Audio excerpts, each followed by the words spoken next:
Una aceleradora de Telefónica, ¿vale? Se llama Guaira, presenté el proyecto, les encantó tal, pero fue como, la respuesta fue, aquí en España la sostenibilidad no va a calar, ¿vale? En Londres sí, aquí no. Y dije, vale, entonces, ¿qué hago con este no? Porque es un no rotundo. Además de una empresa que tú consideras referente, decir, si ellos tienen información sobre tendencias, sobre hacia dónde va el mercado de la tecnología empresarial, ¿yo quién soy, no? Soy una persona que trabaja de empleada y tiene 28 años, ¿no? Y con ese no dijimos, pues vamos a probar. La conclusión fue, hay que crear tanto contenido, hay que divulgar tanto sobre este tema durante un tiempo para ver si realmente hay alguien al otro lado. Eso es lo que pasó durante por lo menos tres años, pero ya desde el primer año, un evento que organizamos que se llama Coco Market, conseguimos un patrocinio de Ecovidrio. Y a mí, yo con pequeños pasos de ese tipo dije, si una empresa nos ha dado, era un pequeño patrocinio, ¿no? Pero si nos ha dado dinero a alguien que no somos nadie en tema de sostenibilidad, es que aquí hay algo.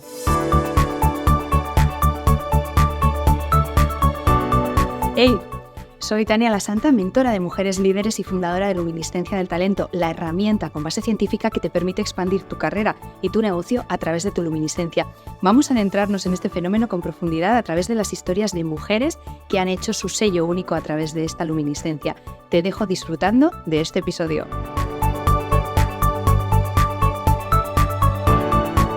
Bienvenida a un nuevo episodio de Luminiscencia del Talento. Estamos en Google for Startups Campus en Madrid y tenemos a una invitada muy especial. Siento que siempre digo lo mismo, pero es que es así, por eso están aquí. Ella es consultora especializada en consultora especializada en comunicación y experta en sostenibilidad.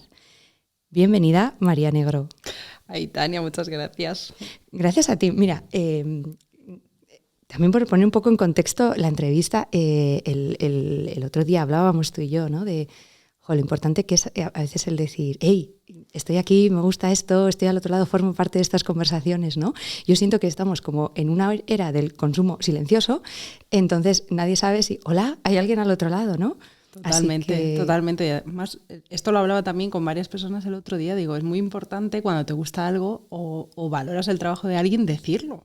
Decir, oye, me encanta tu trabajo, estoy al otro lado, lo escucho, lo consumo, por favor, o sea, qué mínimo, ¿no? Bueno, sí, lo que pasa es que no lo hacemos, ¿no? En el día a día vamos, y también pensamos como que, bueno, nuestra opinión tampoco es importante, ¿no? Piensa en lo que sea que tú consumes y dices, esta gente estará harta de recibir mensajes de, oye, lo estoy viendo. Y no es así, porque normalmente el consumo que hacemos nosotros es un reflejo también del consumo del que hace el de al lado, ¿no? Exactamente. Y entonces cuando el otro día decías, oye, es que me encantan estos episodios porque siento que estoy ahí hablando con vosotros y que me siento reflejada en estas conversaciones, fue como, oye María, vente, porque tú tienes una luminiscencia apasionante y me encantaría que podamos adentrarnos en ella en este episodio. Hemos empezado hablando de comunicación y hablando de sostenibilidad. ¿Cómo son estos ingredientes en tu vida? ¿Cómo llegas hasta ellos? ¿Qué es...? Si pensamos en la María de pequeña, ¿esto ya se veía venir? Quizás sí. O sea, yo mirando hacia atrás sí me planteaba, o sea, siempre he sido una persona muy reivindicativa y es que, por ejemplo, me encantaba escribir, la comunicación siempre ha formado parte de mí, pero yo escribía en el periódico del colegio, ¿no? Y recuerdo, y de hecho tengo alguno guardado que escribía sobre temas del medio ambiente, de naturaleza. Entonces yo decía, ¿pero cómo es esto? Si yo no he tenido el interés como de estudiar ambientales, pero es verdad que vas uniendo los puntos y dices, es que esto... y yo en la universidad me acuerdo que formé como una asociación también de temas de hábitos sostenibles, como conscientes, era más en torno a la alimentación, porque como que ahí todavía no conectabas, ¿no? Y yo de repente digo, mirando hacia atrás, digo, no me lo puedo creer que al final todo te va llevando hacia donde tienes que ir. Es que es así. Entonces, bueno, yo estudié publicidad, comunicación, porque realmente... yo considero que si soy algo es comunicadora. O sea, a mí me encanta escribir, comunicar, crear ideas. Eso forma parte de mí, pero es verdad que cuando estudié publicidad, yo acabé la carrera y dije, me he equivocado de carrera, yo no quiero trabajar para empresas que no me apetece trabajar para Bimbo, no sé, o sea, una empresa que diga, pues no está alineada con mis valores.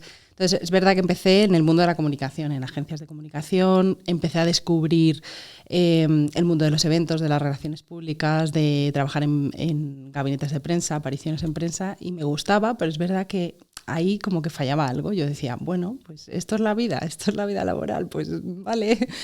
Enseguida me hicieron responsable de eventos, o sea, iba descubriendo, ¿no? Como clientes y demás, yo como un clic mental o un momento de luminiscencia fue cuando en mis vacaciones pues me dieron la oportunidad de ir a trabajar en una agencia de comunicación en Londres. Entonces, bueno, pues me cogí mis vacaciones y un mes sin sueldo.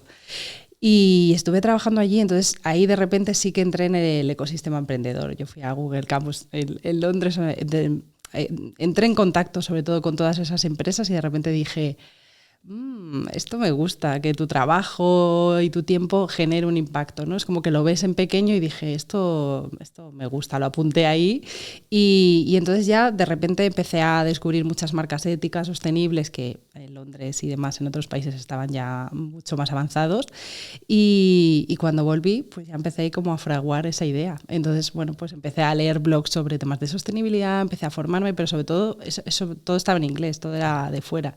Y yo dije, yo creo que esto puede encajar aquí. Claro, o sea, entonces tú, digamos que la capa de la comunicación la tenías muy clara y ahí no había crisis de ningún tipo, pero sí que eras consciente de la potencia de un buen mensaje, pero tenía que tener unos valores o una raíz detrás para que tú sintieras que eso tenía sentido para ti. Exactamente. Estamos hablando de 2012, 2013. Sí, nadie hablaba de sostenibilidad aquí. Nadie hablaba de eso. ¿En tu casa se hablaba de eso? ¿Cómo, o sea, claro, tú dices, yo ya desde, ¿no? Si miro atrás, veo como esos ingredientes que ya estaban en la universidad, incluso antes, ahora todos los niños, incluso niños de 2 años, ya distinguen los colores y ya saben qué material se echa a cada contenedor.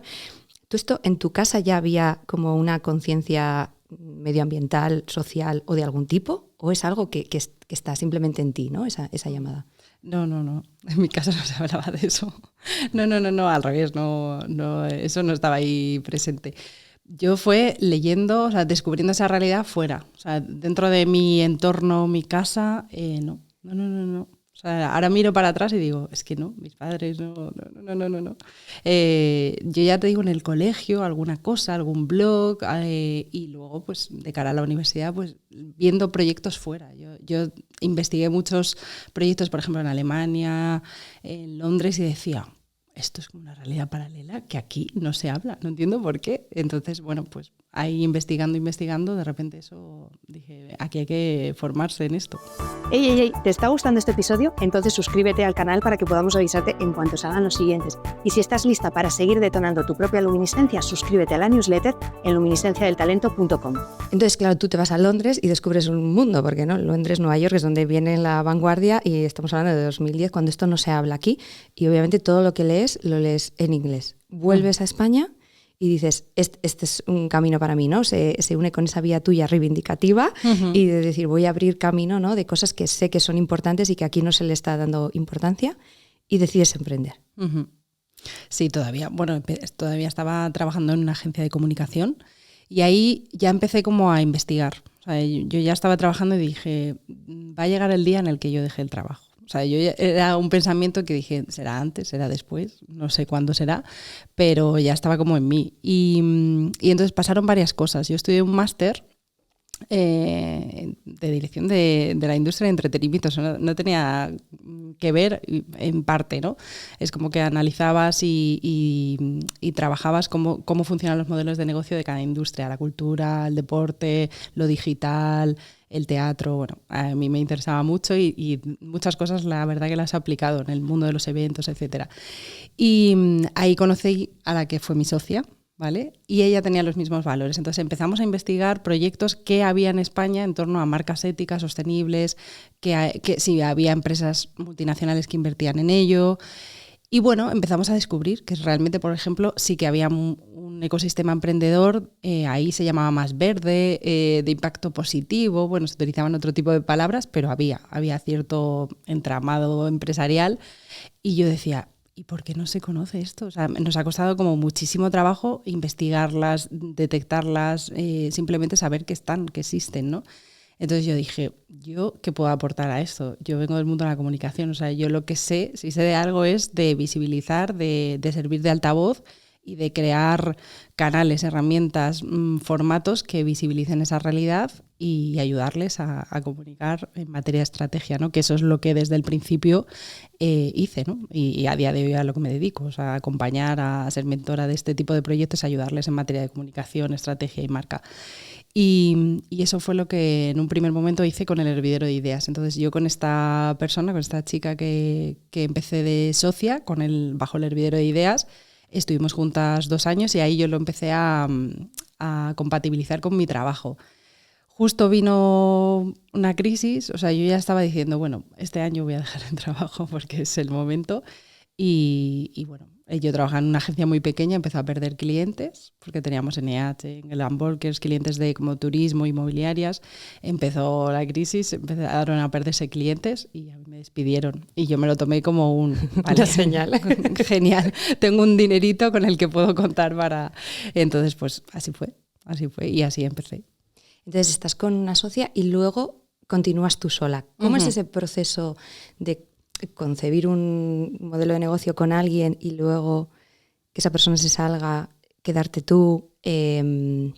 Cuando vemos negocios que funcionan, uno de los momentos clave de pivotaje de luminiscencia está ahí, ¿no? Está en cómo cambia el timón. ¿Eso fue fácil para ti? ¿Llevabais poco tiempo todavía para que el proceso fuera como muy flexible y no costara tanto implementar cambios al principio? ¿Hubiera sido más difícil si hubierais llevado 10 años de consolidación del proyecto? Sí, se dio de manera muy natural porque al principio, o sea, yo considero como que con mi negocio llevo como unos 8 años porque esos 2-3 primeros, Tania, son de investigación, o sea, facturar cero, son de como crear, ver si realmente hay un negocio, o sea, yo hay veces que digo, ¿qué trabajo era esto de haber investigado, como abrir un sector, ver si realmente aquí se puede hacer algo? Y yo recuerdo que al principio era el intentar ver y averiguar qué necesitaban las empresas, tanto las pequeñas como una grande, ¿no? Porque, por ejemplo, hablábamos con multinacionales y yo recuerdo que me sentaba, ¿no? Y decía, madre mía, yo tengo 28 años, ¿qué estoy hablando aquí con esta persona? Pero era un poco, ¿qué necesitas, ¿no? En cuanto a sostenibilidad. Y muchas veces, claro, ellos tampoco estaban preparados para ese mensaje, porque era como, ¿y qué hacéis? ¿Qué podéis hacer en sostenibilidad? ¿Plantar árboles? Era un poco el rollo de la compensación tipo Acciona, ¿no? Como compensar nuestra huella.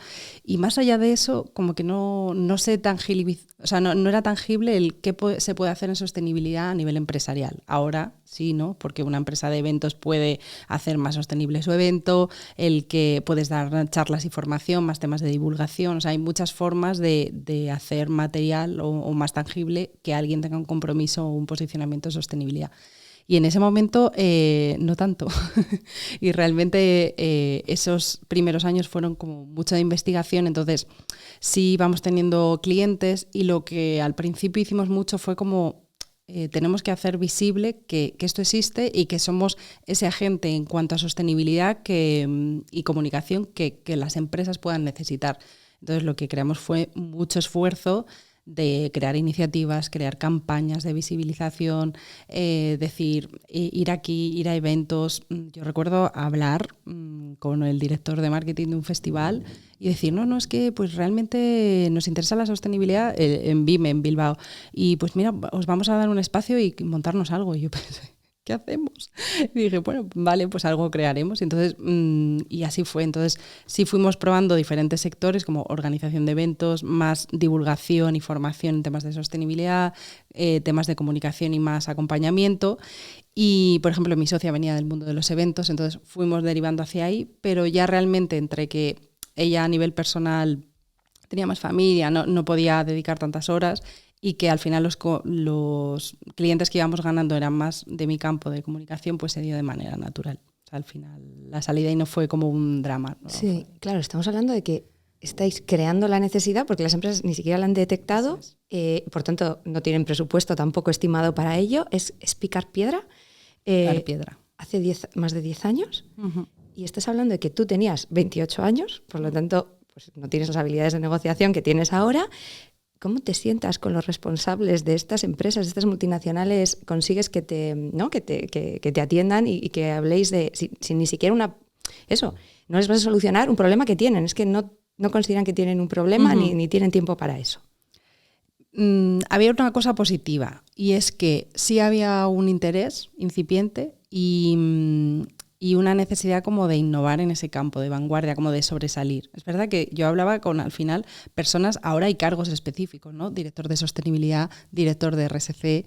En ese momento era o el de recursos humanos o la persona de comunicación, de marketing incluso, y yo a veces me pienso, ¿no? Echo la vista atrás y digo, es que la inocencia es atrevida, o sea, es atrevida y tienes esa fuerza, como no sé si de la juventud, de las ganas y la ilusión de decir, oye, yo puedo aportarte esto. O sea, siempre es verdad que yo en eso siempre he sido muy transparente y honesta. O sea, yo no te puedo vender humo. O sea, yo no soy una experta en sostenibilidad.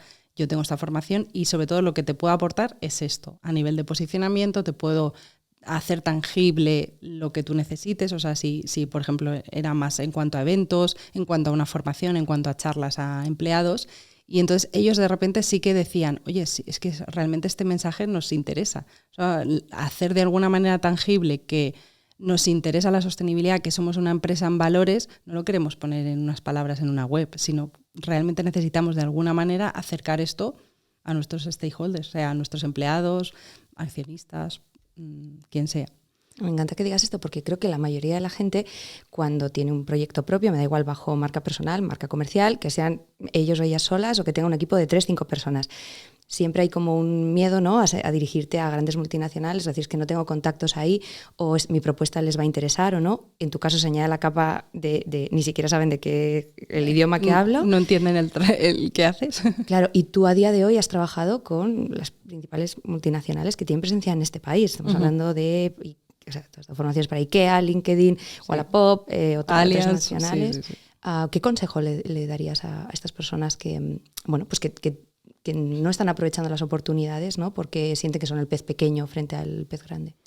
Pues que las empresas grandes están conformadas de personas y quien decide que algo interesa es una persona como tú y como yo, que se sienta en una mesa, que tiene unos objetivos y unos intereses a nivel personal, pero que si conecta con un mensaje y una persona, es ella la que desde dentro va a poder mover eso. Entonces, eso es lo potente, que tú juegas con la pasión y la ilusión, que muchas veces en grandes multinacionales eso se pierde. Y cuando viene alguien con un mensaje potente en un tema, todos conectamos con eso. Es que todos conectamos con la pasión y la ilusión. Entonces, de repente, oye, ellos pueden, luego hay variables, tenemos presupuesto, no tenemos presupuesto, esto encaja, quién decide por encima, si no, pero si realmente hay un interés, quien está desde dentro lo mueve. Y al final tendemos a pensar en cómo voy a sentar con IKEA. Yo no me siento con IKEA, yo me siento con una persona que se llamará Pepito Pérez y que si está con ese interés, va a mover y tú tienes esa capacidad también muchas veces de innovar, de aportar algo nuevo, que en las grandes empresas al final todo va muy lento para sacar una iniciativa, todo, y cuando tú vienes de nuevo, decir, oye, esto nos ha encantado, ¿por qué no?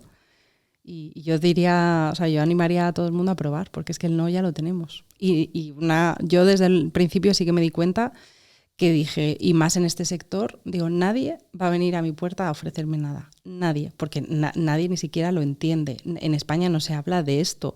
En los medios no hay ningún referente. Luego, cuando empieza a verlos, ya es más sencillo, porque ya no tienes que explicar qué es la sostenibilidad. Pero al principio sí. Al revés, luego te llaman, ¿no?, porque tienen que cubrir, y ahora hablaremos de esto. Y ahora tengo una pregunta para ti. ¿Lideras tu propio negocio?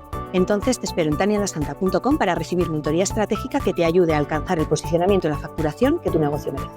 Está claro que, o sea, que esto está al alcance, ¿no?, de cualquiera, decir, oye, llamo a esa puerta, tengo esa actitud, pero yo creo que los ingredientes de tu luminiscencia y el por qué has llegado hasta aquí están clarísimos. Hay una parte de actitud, hay una parte de pasión por lo que haces, hay una parte de reivindicación, ¿no?, de esos valores, y hay una parte también de que la comunicación te ha hecho saber adaptar el mensaje al interceptor que tienes delante y no hablarle solo de lo tuyo, sino entender, ¿no?, de qué manera se lo tienes que presentar para que vea, wow, esto es importante para mí, para mi empresa, nuestros valores, y lo tenemos que priorizar. Entonces siento que ahí, ¿no?, esa capa de comunicación más sostenibilidad te ha permitido llegar hasta donde estás, porque dices, que quizá no soy la mayor experta en sostenibilidad, ¿no?, como decías al principio, pero tengo esta capa de comunicación que se habla el lenguaje, ¿no?, que hablan las empresas. En esta evolución, tú trabajas con empresas como mayoritariamente, ¿no?, es lo que se ve en tu línea, pero también, obviamente, tienes una parte de divulgación muy importante, de llegar también tu mensaje al cliente particular. De hecho, tienes tu libro que tenemos aquí, Cambia el Mundo, con Zenit del Grupo Planeta. ¿Cómo es este proceso, ¿no?, desde empezar a abrir camino en algo que no estaba en España hasta que una editorial como Grupo Planeta te dice, oye, no tenemos nada publicado en este tema, tú eres la voz para hablar de esto? ¿Cómo son estos años de 2013 a 2018 a posicionarte ahí, a sostener todo esto? O sea, yo tengo que decir que son duros, son inciertos, son... o sea, yo en muchísimos momentos con mi negocio me he sentido con esta pregunta de ¿tiene sentido tanto esfuerzo? ¿Tiene sentido todo este trabajo? ¿Servirá para algo? Todas esas preguntas, porque yo creo que desde fuera muchas veces vemos a los demás y vemos cosas que han conseguido y decimos, bueno, es que ha sido rápido. 10 años, O sea, 10 años y años de no facturar nada, de decir, esto tiene sentido. O sea, yo pongo un ejemplo que me gusta contar, que yo estaba trabajando en una agencia de comunicación y ya estaba como pendiente de crear mi proyecto, ¿no? Y era una aceleradora de Telefónica, ¿vale? Se llamaba Guaira y yo presenté lo que era el proyecto para ver si nos metían en el proyecto de acelerador, para que te daban financiación, te daban un espacio para trabajar. Y yo recuerdo que presenté el proyecto, les encantó, tal, pero fue como, la respuesta fue, aquí en España la sostenibilidad no va a calar, ¿vale? En Londres sí, aquí no. No va a calar, o sea, no es que no esté calando ahora en presente, es ya proyección de futuro. No. Sí, en España la sostenibilidad no va a calar, es una tendencia que sigue, en otros países sí, pero aquí no se va a invertir, no. Y fue como, wow, qué jarro de agua fría. O sea, yo esto en la hora de mi comida de la oficina, fui a Gran Vía, en piso 14, y dije, vale, entonces, ¿qué hago con este no? Porque es un no rotundo. Además de una empresa que tú consideras referente, decir, si ellos tienen información sobre tendencias, sobre hacia dónde va el mercado de la tecnología empresarial, ¿yo quién soy? ¿No? Soy una persona que trabaja de empleada y tiene 28 años, ¿no? Y con ese no dijimos, pues vamos a probar. Y esa fue la respuesta. O sea, no nos quedamos con ese no, creamos un proyecto que se llama El Hervidero de Ideas y la conclusión fue, hay que crear tanto contenido, hay que divulgar tanto sobre este tema durante un tiempo para ver si realmente hay alguien al otro lado. Eso es lo que pasó durante por lo menos 3 años. Pero ya desde el primer año, un evento que organizamos, que se llamaba Coco Market, conseguimos un patrocinio de Ecovidrio.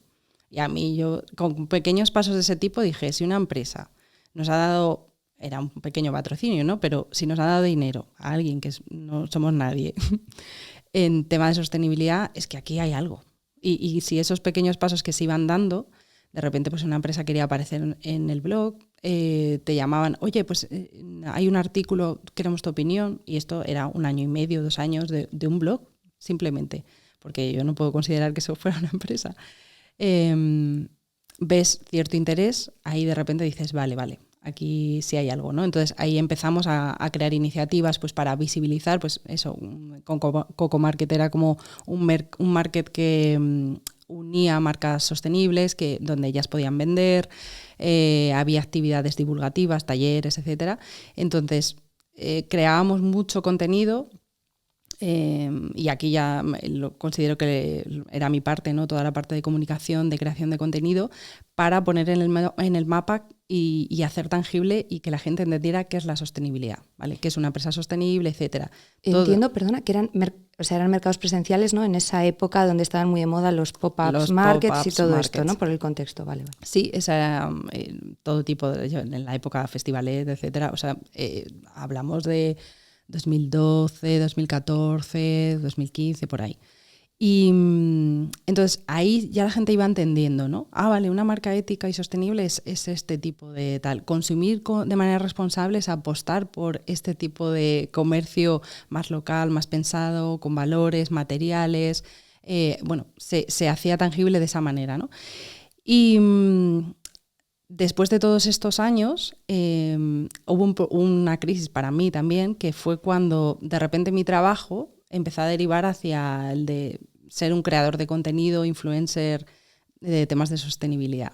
Y yo aquí, para mí eso fue un problema, porque yo decía, es que yo no quiero que mi trabajo dependa de likes, de engagement, de cifras que encima yo no controlo. O sea, y cuando considero que además hay personas que son más expertas en temas técnicos de sostenibilidad que puedo ser yo, ¿no?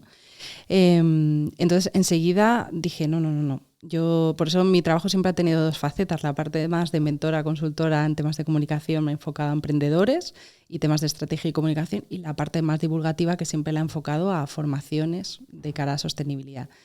Y en ese impasse esto es alucinante porque, vamos a ver, venimos de unos años durísimos de picar piedra a de pronto esto está cogiendo auge, veo que esto tiene futuro como influencer o creadora de contenido, podría estar cobrando de esto y tú dices, no. O sea, es que creo que no somos conscientes de lo que es no. Sí. O sea, tú podrías tener una vida mucho más fácil, resuelta, con X colaboraciones al mes anunciando en tu perfil, con miles y miles de seguidores y decides que no. No, porque no es el trabajo que conecte conmigo, ni ese nivel de exposición. Es que no conecta, y sobre todo porque me llegaba también una serie de propuestas y de verdad, Tania, he rechazado tantas propuestas por valores que no concuerdan de empresas, porque se acercan a esa parte más de creación y de sostenibilidad, que este sería otro melón que abrir, ¿no? Que como esa parte de altruista, me llegan un montón de mails, y te diría que casi uno semanal, de campañas de grandes empresas que te dicen, no, ¿quieres unirte a esta campaña que hemos creado? Normalmente no te escribe la empresa, te escribe la agencia intermediaria, es decir, que está cobrando un fee. No, es una campaña gratuita, pero como es sobre sostenibilidad, pues pensamos que quizá quieras unirte. Y es como la divulgación. Tú lo sabes bien, viniendo del mundo que vienes, cuántos años se tarda y qué poco se valora el estudio, la trayectoria, la investigación, y no se va a cobrar. ¿Me estás diciendo que cobra una persona creador de contenido una pasta en el mundo del fitness, y una persona en sostenibilidad que intenta hacer un mundo mejor no se paga porque se viste de altruismo? ¿Te has encontrado mucho en que al especializarte en la consultoría de sostenibilidad, ya no solo estas agencias que trabajan, sino que en general, tanto las marcas pequeñas, es como, es que somos pequeños y no podemos invertir en esto, como las marcas grandes, es altruista, y es como, ¿el dinero es un problema en este sector, o crees que con los años esto está cambiando y se está haciendo ya pues no sé, me imagino que empezaste tú, pero ahora hay otras personas también como centradas aquí, habéis hecho más fuerza, y todos los agentes entienden que por esto se paga igual que en otras áreas, ¿o no? Yo creo que en este sector sí que hay una parte, en el sector de la sostenibilidad, sí que hay una parte que a la gente el dinero, hay una creencia como de dinero malo y dinero con sostenibilidad no. Y yo siempre digo, vamos a ver, o sea, los negocios y las marcas, o sea, si no son sostenibles económicamente, ¿qué mundo vamos a crear? ¿Qué impacto vamos a crear? O sea, crear un entramado empresarial requiere que haya una empresa, ¿no? Si tú no pones en valor el trabajo que haces y encima que lo haces mejor que otro porque te preocupas por no explotar a la persona material, no lo regalas o no lo sabes defender o no lo pones en valor, me parece, no lo entiendo. O sea, yo no conecto con ese mensaje y de hecho muchas iniciativas que en su día al principio creé, por ejemplo como Green Friday, que era una iniciativa para dar la vuelta al Black Friday, reivindicar sobre un consumo más pensado, etcétera. O sea, fueron 2 años de crear esas iniciativas en las que, vamos, yo con eso morí de éxito. O sea, esto no lo he contado nunca, pero es que creo que la única noche en mi vida que no he dormido, que he estado empalmada, es una noche que se apuntó tanta gente, fue la primera vez, se apuntaron 100 marcas y yo dije, es que no me da tiempo a subirlo en el día, tengo que quedarme toda la noche trabajando, ¿no? Y decir... y había mucha gente que luego hice el cambio a cobrar una cuota simbólica. La mayor parte de las empresas pequeñas lo entienden, ¿no? Y muchas veces son, yo creo, las grandes o las agencias las que no, que dicen, creamos una campaña, contamos con ciertos altavoces para visibilizar el trabajo que hemos cobrado y que estamos cobrando a un cliente, pero a esos altavoces no les pagamos porque así pues más nos llevamos nosotros de margen, ¿no? Y yo trabajo en una agencia, sé cómo funciona y claro, a mí cuando me llegan este tipo de propuestas... Te indigna. Pues no, siempre contesto en plan, no hay presupuesto porque os lo quedáis vosotros, quieres decir, ¿no? Que el fee que cobráis, pues os lo quedáis y entonces, pues no me parece. Entonces sí que en este sector creo que hay gente también, ¿no? Que del mundo de la sostenibilidad que sí que ve mal, ¿no? Cobrar por ciertas cosas, ¿no? Es que un directorio, y yo pienso, qué trabajazo, o sea, el haber creado, por ejemplo... Consume con Coco fue en lo que derivó Green Friday, ¿no? Esta campaña reivindicativa con el Black Friday y demás, y era como una especie de directorio en el que estaban aglutinadas y filtradas marcas éticas para que la gente, el consumidor, como unas páginas amarillas, ¿no? Supiera dónde encontrarlas, que las tuviera seleccionadas por sectores, que además hubiera un blog con información de calidad. Solo registrar la marca, que la tengo registrada, creo que son 300 euros, 600 euros, no me acuerdo. ¿Un servicio se paga? ¿O lo paga el consumidor final porque le estáis ayudando en su toma de decisión o lo paga la empresa por estar ahí? Pero el modelo de negocio detrás se desarrolla, pero se tiene que pagar, da igual que sea en el mundo de la sostenibilidad como en cualquier otro. Entonces entiendo que tu parte reivindicativa también a nivel, ¿no? Empresarial se activa ahí. Llega 2018 con esta propuesta del libro, 2019 la escritura y luego la publicación en plena pandemia. Sí. ¿Cómo es esto? ¿Nos hace la pandemia más sostenibles y por tanto llega un buen momento? ¿No llega un buen momento porque el mundo está a otras cosas?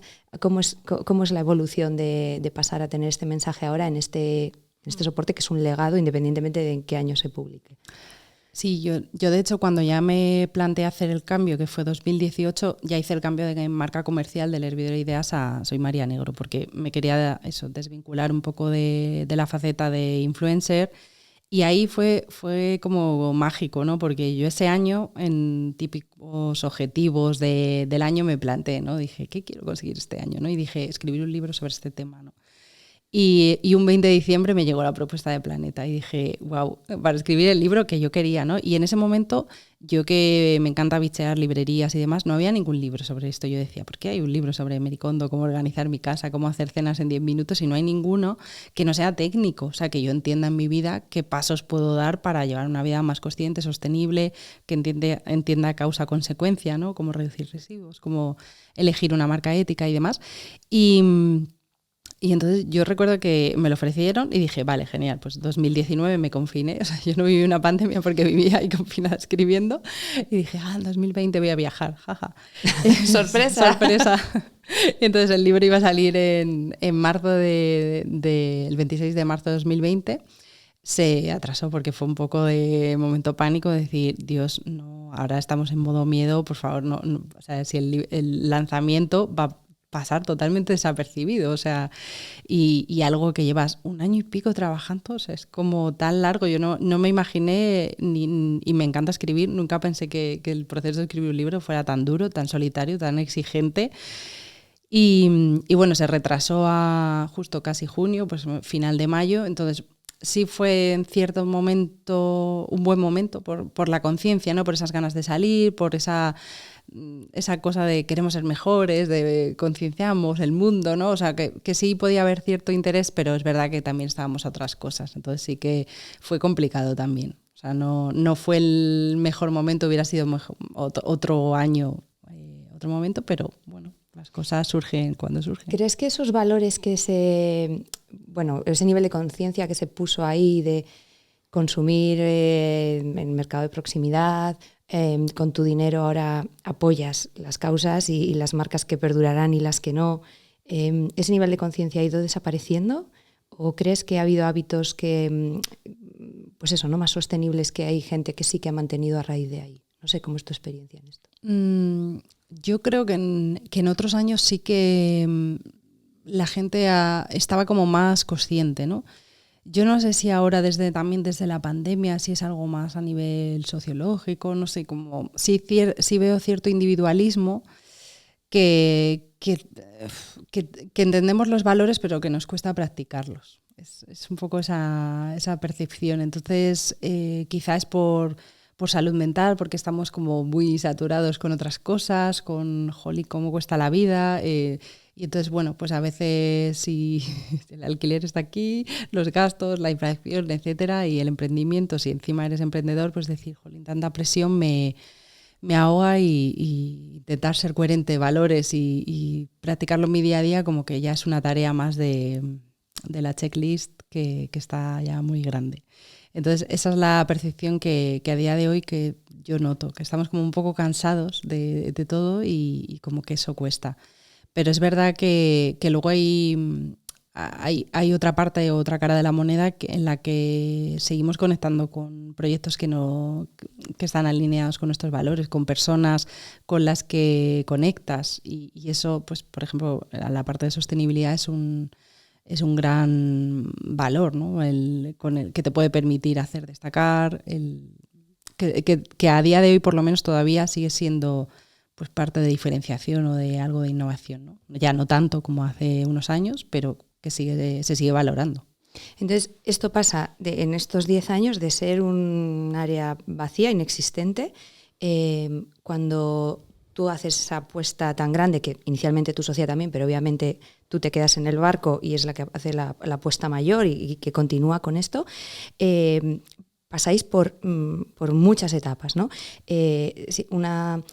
Aquí cuando abordamos en la luminiscencia cómo los distintos entornos pues influyen en ella, claro, el entorno pasa a ser inhóspito totalmente porque no hay nadie al otro lado para escuchar el mensaje, a haber un interés, a de pronto se pone súper de moda y hay que distinguir qué empresas lo hacen por un lavado de cara y quién lo hace de verdad, y entiendo que luego se pasa a una estabilidad en la que todo se normaliza y donde haber sido pionera en el mercado te da un sitio, una tranquilidad y un recorrido, o sea, y un posicionamiento diferente hoy en día. ¿O cómo has visto esta evolución? Sí, más o menos ha sido así. O sea, ha sido una como una mina, ¿no? Como al principio ir cavando el túnel, ¿no? Y luego ya ir descubriendo como esas piedritas, esas gemas, de decir, bueno, sí que hay algo, y ya luego haber una luz y haber llegado a un lugar donde sí que te has hecho un reconocimiento, sí que te has hecho un camino y un nombre, y donde ya lo que antes tú ibas a buscar, ahora sí que te buscan, ¿no? ¿Cuánto durará esto? También eso es algo que bueno, no va a ser infinito, porque sí que se va viendo que la sostenibilidad también va derivando hacia a otros campos, ¿no? Pues más a la economía circular o el diseño regenerativo, o sea, todo va a otros mundos, pero yo, por ejemplo, también colaboro como en el departamento de consultoría de Impact Hub y en proyectos en torno a la sostenibilidad y bueno, se trabaja con bancos, con grandes empresas, grupos empresariales, y ahí, por ejemplo, pues vas viendo qué tipo de intereses tienen grandes empresas de este tipo, y bueno, pues van derivando más hacia, ya no tenemos a lo mejor que decir tanto cómo ser sostenibles, sino que ya tenemos proyectos asentados dentro de sus empresas, incluso tienen como o fundaciones o proyectos o ONGs o bueno, o ya iniciativas que van repitiendo año a año, que demuestran un poco ese compromiso, ¿no? Y hay otros que siguen en el greenwashing, eso también. Ya, el greenwashing es este lavado de cara de empresas, sí, para hacer creer que valores como la sostenibilidad, sí, ¿no? En este caso, otras, pues el feminismo, lo que sea, les interesa, pero en realidad no es así. Claro, sí, que al final es una cosa de poner de parecer ser algo que no eres simplemente pues porque es más rentable, porque quieres acceder a un mercado, por tendencia, por no quedarte atrás, o sea, muchas razones, pero sí, normalmente es esa. De hecho, cuando trabajo como asesora o consultora, que he trabajado con más medianas empresas, más que grandes empresas, pues tipo Lab, asesorándoles a empresas que ya son sostenibles de verdad, o sea, que han nacido con esa vocación, pero que a lo mejor, por ejemplo, a nivel de comunicación no saben comunicarlo. Esto es importante porque y tienen un gran miedo precisamente de que se les catalogue como un greenwashing. Claro, decir, lo hacemos bien, pero queremos saber cómo decirlo para que la gente no piense que le estamos intentando vender la moto. Y esto es súper importante, porque decir, es que es verdad, ya que lo haces bien, por lo menos que eso llegue a la gente. Hay quien no sabe cómo comunicarlo y hay quien sabe que lo hace bien, pero realmente necesita saber qué decir, cómo decir y qué no decir, ¿no? Que líneas rojas no pasar. Y a mí, por ejemplo, eso es un proceso que me encanta. Claro, porque igual dan por hecho que, bueno, que el producto tiene que hablar por sí solo, o que el packaging que ponen ya hablará por sí solo, o que lo que hacen habla por sí solo, pero claro, si no le pones voz a esto, la gente no es consciente, ¿no? Uh-huh. O sea, que tan importante, que bueno esto que has dicho, que tan importante es tener en cuenta que hay casos ¿no? que hay exceso de comunicación de cosas que no son reales, y hay otras veces que se peca por defecto, ¿no? De decir, no estás comunicando. Y creo que esto es muy importante porque en la luminiscencia hay una cosa que es como yo soy así, ¿no? Yo hago las cosas así, o en mi empresa pues hacen las cosas así, y entonces contarlo o darle altavoz puede parecer pretencioso, o puede parecer que vamos tú que vienes desde este lado, entiendo que ves que si no, los espacios comunicativos los ocupan quienes cogen el altavoz, ¿no? Y no sé si hay una relación directa con quienes más cogen el altavoz, son los que menos lo merecen en esa causa, o que te encuentras ahí. Y creo que también para todas las personas que lo estén viendo puede ser muy interesante, porque, ¿no? La mayoría es como tienes tu propia empresa, tu propio negocio, o tienes tu carrera y es como, bueno, como yo hago mi trabajo bien, no uh-huh. tengo que hablar de él porque mi trabajo habla por sí solo. Y creo que esto es como...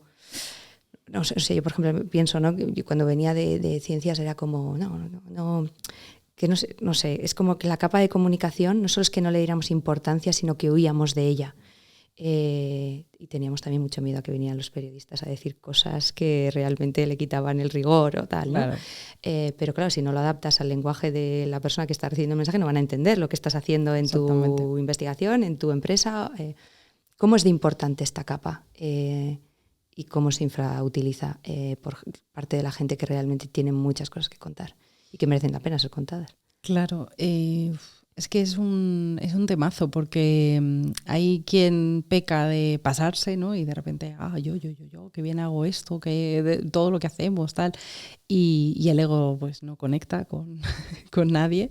Y luego hay quien, al revés, como decíamos, quien lo hace bien pero no sabe cómo hacerlo. Y nosotras con emprendedores se ve como muy claro, ¿no? Cuando tú de repente ves... que escuché el podcast de Pepina Pastel, por ejemplo, ¿no? Decir, alguien que pone tanto esfuerzo en hacer, por ejemplo, una tarta.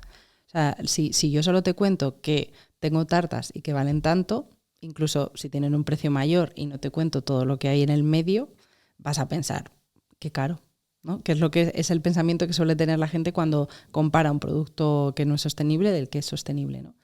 Y decir... Y a la gente, por ejemplo, clientes de mentoría con los que trabajo, digo, es que lo más importante que tienes que centrarte es en contar el proceso y todo lo que hay en el medio. O sea, es lo que más te tienes que centrar en decir, que la gente entienda los materiales, cuánto tiempo tardas, por qué esos materiales son diferentes de otros, por qué son beneficiosos para ellos, qué ventajas tiene pues para el planeta, para ellos, para la salud, porque todo eso es lo que de repente hace clic y el valor percibido cambia totalmente. Y entonces para las empresas es igual, grandes empresas, porque al final cómo se construye la autoridad, cómo se construye una notoriedad, una percepción de esta gran empresa es responsable, esta gran empresa se preocupa por el planeta, se preocupa por las personas, pues por las acciones y lo realmente tangible que demuestran. No porque yo lo ponga en una web, sino porque a lo mejor llame y en atención al cliente me solucionan, me están llamando por mi nombre, porque si tengo un problema tal, porque si soy empleado hay una baja, no sé, tener en cuenta que tenga la menstruación, no sé, o sea, ciertas cosas de los valores a los que te acercas se tangibilizan, se hacen tangibles con una iniciativa, con algo real. Entonces yo creo que esto es muy importante que a nivel de comunicación sí que se pueda materializar, se pueda ver y tocar. Vale, claro, o sea, que digamos que tu packaging no lleve plástico es el nivel 1. Sí. Pero luego hay nivel 12. Nivel 12, exactamente. ¿Cómo es para ti ahora, escuchando toda esta experiencia y todos estos años, cómo es el presente y el futuro que ves para ti? Porque supongo que también haber conseguido, ¿no?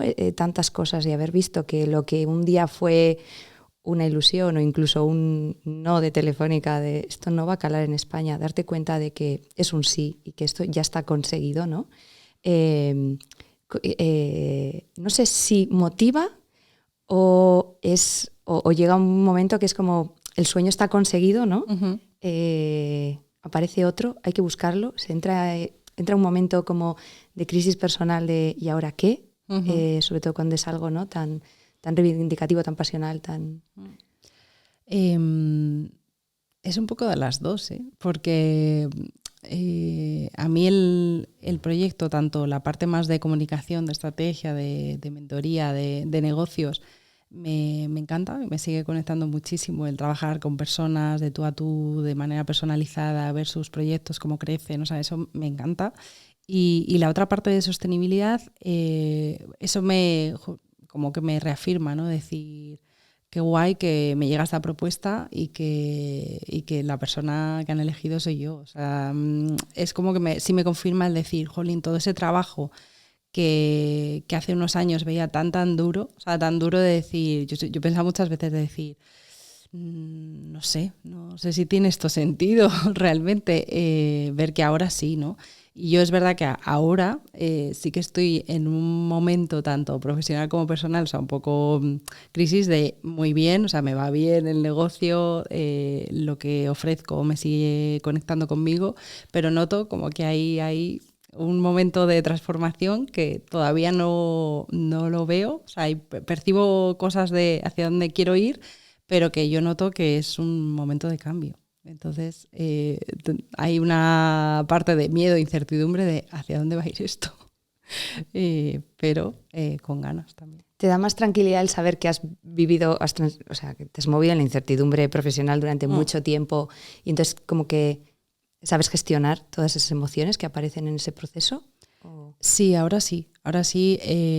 Durante mucho tiempo y muchos años no, o sea, lo hice, pero yo recuerdo como años en los que sí que la autoexigencia y vivía más desde el sufrimiento y hubo como un momento de crisis que sí que dije que, o sea, pensé, ¿no? Y dije, si no disfruto con el proyecto, si no disfruto de cada paso y de ese nivel de incertidumbre porque es elegida, no lo voy a hacer.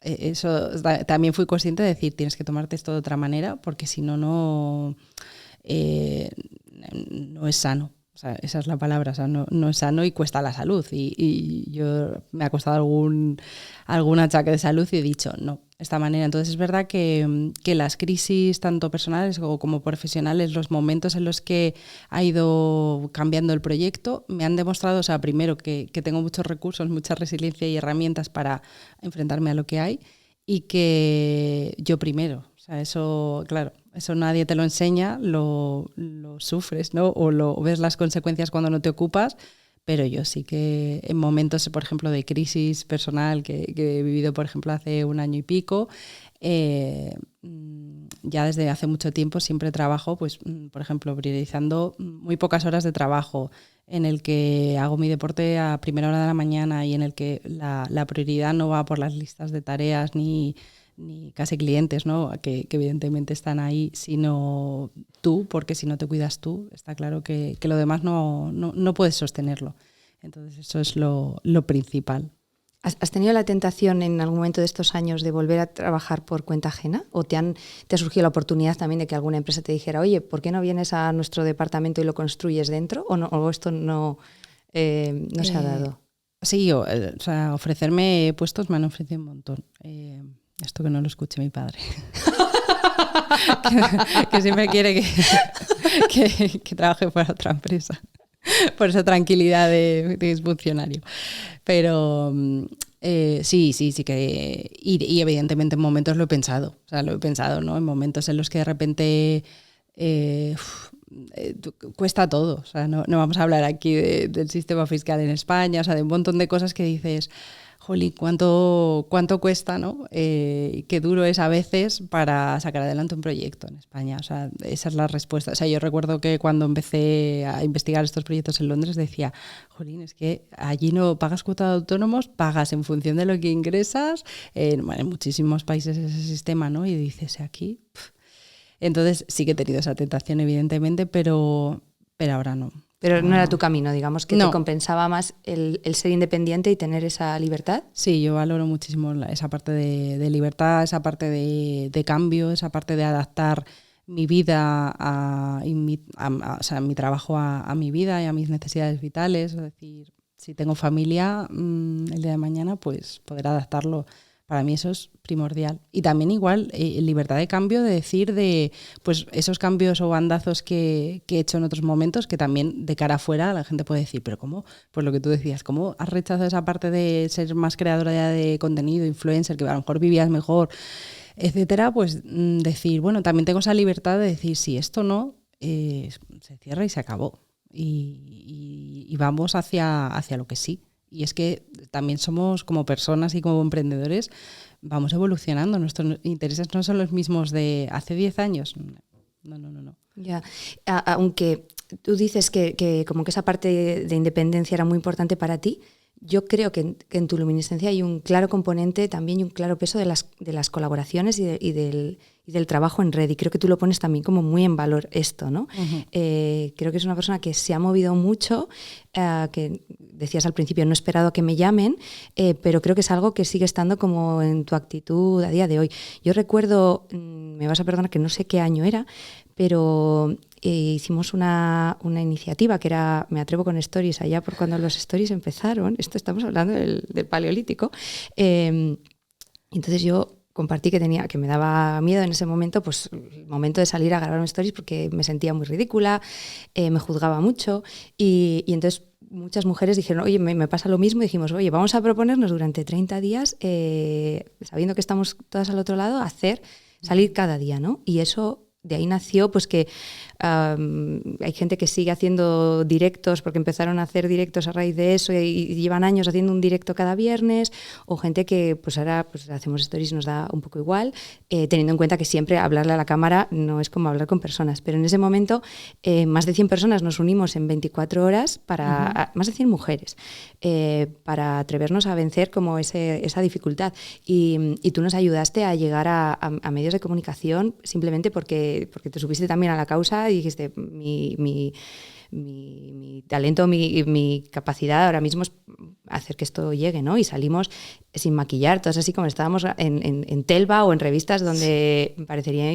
imposible, ¿no? O donde parece que la mujer está compitiendo entre ella y es como, oye, no, estamos haciendo otras cosas. Entonces, primero desde aquí te doy las gracias públicamente y segundo, creo que esto es un ejemplo que narra cómo tú siempre remas a favor de causas en las que crees, ¿no? Y cómo tu espíritu colaborador y el beber, o sea, cómo tu luminiscencia también bebe, ¿no? de la suma de todas estas causas que te dice por aquí, ¿no? Esto es importante. Pues bueno, lo primero, mil gracias, Tania. O sea, esa iniciativa a mí también a nivel personal me sirvió porque yo es verdad que vengo del mundo de la comunicación, soy una persona tímida, pero es verdad que al principio en la parte de redes de exponerme me daba como pereza, ¿no? O sea, y luego es verdad que cuando vas conectando con la gente te das cuenta que claro, que evidentemente esto nos pasa a todo el mundo, que no es fácil ponerte delante de un micro, de una cámara, y que esto es un entrenamiento. Igual que dar una charla yo la primera charla que di, pues evidentemente había 20 personas, pues sí, he dado delante de 300 y no es lo mismo por el entrenamiento, ¿no? Pero yo es verdad que sí que creo que en el mundo del emprendimiento, yo lo percibo así, mi visión es dar, porque creo que eso también te viene de otra manera. O sea, yo con esa iniciativa, yo decía, ¿qué puedo aportar a esa iniciativa? Yo vengo del mundo del gabinete de prensa y eso se lo digo mucho a mis clientes. O sea, en los medios de comunicación no solo se habla de las grandes empresas, hay cabida para todo tipo de ideas y lo que se necesita simplemente es contactar con un periodista y decirle, oye, ¿te podría interesar mi trabajo? ¿Te podría interesar mi idea? Y la mayor parte de las veces dicen que sí, porque ellos necesitan información sobre la que escribir, ¿no? Y yo recuerdo que cuando eso dije, pues voy a contactar a una periodista a ver si le suena bien, y le sonó bien, y pues fue como, pues ¿por qué no, no? Y yo creo que esa visión de los negocios y la vida a mí me ha ido bien, porque sí que me gusta picar piedra, pero también me gusta que si tengo un contacto que le puede servir a alguien, pues ¿por qué no? Que no todo el mundo lo hace, eso también es verdad. Gracias, María, por este gesto aquí y en esa campaña. Y gracias también por compartirnos hoy las claves de tu luminiscencia con esta apertura y esta generosidad. Está claro que ese espíritu reivindicativo que ya tenías de niña llega hasta hoy, sumado ahora a las causas que te mueven y que han ido haciendo que tu luminiscencia sea esta, ¿no? Muy ligada a la sostenibilidad, a la comunicación, a las causas que te mueven, a la generosidad y a la colaboración con otras personas. Creo que es un ejemplo enorme de perseverancia, de humildad también. Y creo que este sector te debe mucho. Creo que es un ejemplo de cómo el dinero fácil, pero si es dinero vacío, no es para ti, tiene que haber algo más detrás. Y eso es algo que hoy en día muy pocas personas representan con la coherencia que tú tienes. Me va a emocionar, ¿eh? ¿Dónde pueden aprender de ti? ¿Dónde pueden saber cómo potenciar su comunicación? Porque la realidad es que la mayoría de personas que crean un proyecto porque les mueve, esos valores están. No es como otras empresas que tienen que buscar, ¿no? Para ver cómo potenciarse relevantes y estar de moda. ¿Cómo pueden encontrarte y cómo pueden seguir aprendiendo contigo?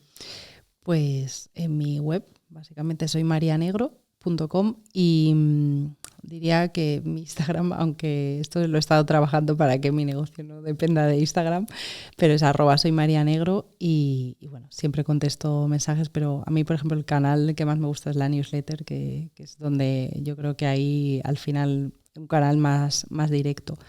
Y yo también aprovecho para decirte, Tania, porque me encanta el formato del podcast. Creo que es súper necesario un espacio como este, en el que se cuenta al final los momentos oscuros, pero o sea, para que haya luz tiene que haber oscuridad. Y creo que es súper importante que eso se muestre, que eso se cuente, ¿no? Porque nos quedamos con la foto finish de las personas.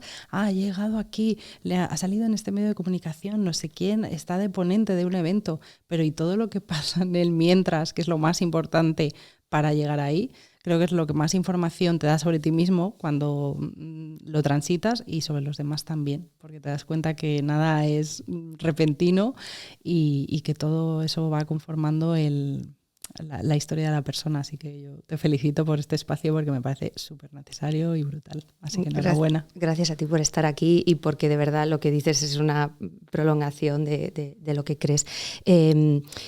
¿A qué mujer luminiscente, tú que has disfrutado escuchando de las mujeres que han venido por aquí, incluso de temporadas anteriores, como comentabas ahora, te gustaría escuchar? Muchas, pero diría a Maider Tomasena. Me encantaría porque sé que tiene muchos momentos también luminiscentes. Mónica de los Ríos estuvo en el podcast. Mónica estuvo. Y Elia Fibla también. Creo que también podría aportar, sí. Pero no sé. Yo creo que al final cada persona que emprende tiene sus momentos, porque... Totalmente. Hay historias en cada persona y tú como comunicadora lo sabes. Ojalá tengamos el tiempo y la ocasión de traerlas, pero topamos nota de estas 3. Millones de gracias, ha sido un súper honor. Gracias por darte así. Luego, cuando escuchéis la entrevista después, sois conscientes realmente de cómo ha sido, lo ves desde fuera y es una experiencia totalmente distinta. Estoy segura que la vas a disfrutar un montón. Es un homenaje a ti, a tu trayectoria y a tu generosidad con este sector. Muchísimas gracias a Google for Startup Campus por cedernos este espacio y gracias a ti sobre todo por estar ahí al otro lado un episodio más. Nos vemos en el próximo.